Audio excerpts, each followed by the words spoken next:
Hello everyone, welcome to Womania. स्वागत है आप सभी का वुमनिया पे। आज हम डिस्कस करेंगे निमिषा निमिषा प्रिया केस के बारे में। यानी न्यूज में बहुत चर्चित केस यहाँ पे चल रहा है जो कि है निमिषा प्रिया केस। दरअसल ये कहानी क्या है और ये जो मासूम से दिखने वाली लड़की है तो इसको यमन में सजाए मौत दी जा रही है। तो ऐसा क्यों है, आइए जानते हैं विस्तार में। सबसे पहले अगर हम बात करें निमिषा प्रिया के बारे में तो ये पेशे से एक नर्स है और जो है इन्होंने अपनी पढ़ाई भारत में कंप्लीट करी। यानी ये भारत के नागरिक, ये भारत की नागरिक है। केरला में वायनाड की रहने वाली है निमिषा प्रिया। अब दरअसल इनके एजुकेशन कंप्लीट करने के बाद इन्हें यमन में नौकरी मिलती है। यमन देश है और वहां पे जो है नर्स की नौकरी के लिए ये जाती हैं। अब जब ये नर्स की नौकरी के लिए जाती हैं तो उस दौरान इसकी शादी भी हो जाती है एक भारतीय नागरिक से, जो कि इनके हस्बैंड जो है वो रिक्शा चलाते हैं। ठीक है, तो क्योंकि आर्थिक स्थिति सही नहीं होती है इसीलिए निमिषा प्रिया यमन में नर्स की नौकरी करने के लिए जाती है। अब स्टार्टिंग के कुछ सालों में डिफिकल्टी फेस करनी पड़ती है, प्रॉब्लम होती है, आर्थिक स्थिति जो है उतनी मजबूत नहीं हो पाती है, बट धीरे धीरे करके निमिषा बहुत मेहनत करती है और आर्थिक स्थिति जो है वो सुधर जाती है। जैसे ही आर्थिक स्थिति सुधर जाती है ये अपने हस्बैंड को यमन में ही बुला लेती है और दोनों वहीं पे अपने जीवन को सही ढंग से व्यतीत करते हैं। इनकी बच्ची भी हो जाती है। ठीक है, बट कहानी बदलती है जब यमन का युद्ध शुरू होता है।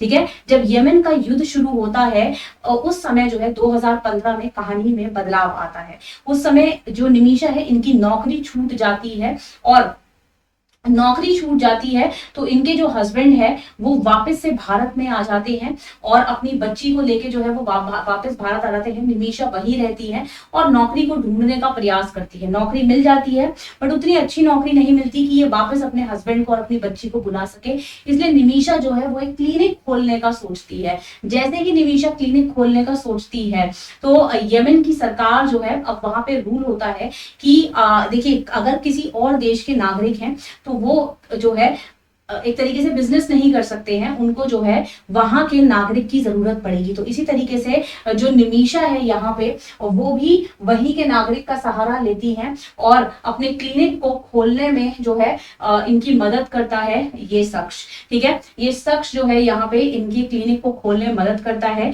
ये यमन का ही नागरिक होता है जो इनकी मदद करता है, बट इन्हें क्या पता था कि रक्षक ही भक्षक बन जाएगा। ठीक है, अब होता क्या है कि जैसे जैसे इनका क्लिनिक खुल जाता है और क्लिनिक शुरुआती दौर में बहुत बढ़िया चलता है, निमिषा बहुत मेहनत करती हैं और कुल मिला के सारा टाइम जो है अपना वो क्लिनिक में ही डिवोट करती हैं। बट धीरे धीरे ये जो व्यक्ति है ये सारा पैसा जो है वहां से यानी कि क्लिनिक से चोरी करना शुरू हो जाता है। निमिषा की मेहनत जो निमिषा ने करी होती है और ये जो है उसकी मेहनत पे ऐश करता है। क्यों?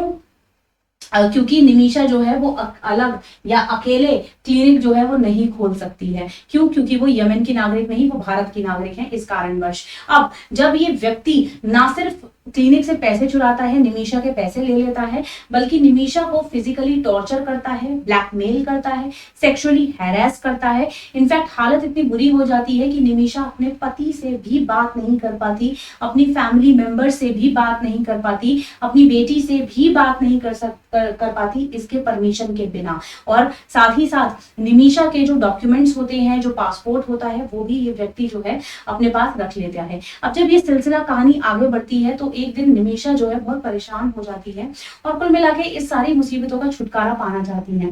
तो निमिषा जो है वो इसकी ड्रिंक में, निमिषा और उनकी दोस्त इसकी ड्रिंक में जो है वो कोई दवाई मिला देती हैं। अब जिस कारणवश अब उनकी इंटेंशन ये थी कि ये बेहोश हो जाए और कुल मिला के निमिषा अपने सारे डॉक्यूमेंट्स लेके यमन देश को छोड़ दे, वहां से भाग जाए। पर ऐसा होता नहीं है। दरअसल उस दवाई की मात्रा बढ़ जाती है, थोड़ी ओवरडोज हो जाती है, जिसकी वजह से इसकी मौत हो जाती है, इसकी मृत्यु हो जाती है, ये मर जाता है।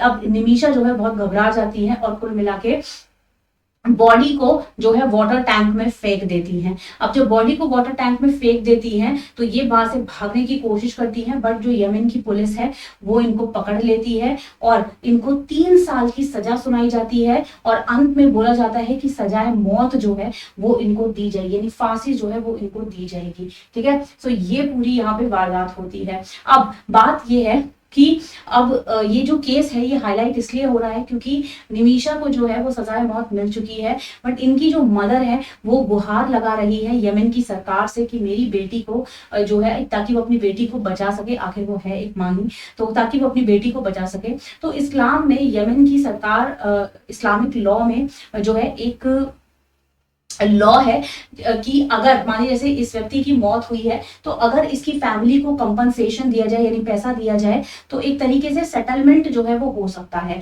तो निमिषा की माँ ने इसकी फैमिली से बात करी और जो है एक सेटलमेंट की गुंजाइश यहाँ पे बन रही है, पर इनकी जो फैमिली है वो आपके $40,000 मांग रही है। अब निमिषा की माँ, अब क्योंकि निमिषा एक बहुत जो है गरीब फैमिली से बिलोंग करती है, तो निमिषा की माँ ने एक फंड जारी करा है निमिषा इंटरनेशनल फंड के नाम से, जिसमें सभी लोग डोनेशन डाल रहे हैं और कुल मिला के निमिषा को बचाने का एक प्रयास हो रहा है। ठीक है, अब देखना होगा कि निमिषा बच पाएंगी या क्या होगा इस कहानी में अंत में, तो यहाँ पे ये चीज जो है वो देखनी होगी। बट आई होप दैट आपको पूरा केस क्लियरली समझ में आ गया है और इसी तरीके से न्यूज अपडेट मैं आपके लिए लाती रहूंगी। Thank you so much, have a nice day, bye bye and take care everyone.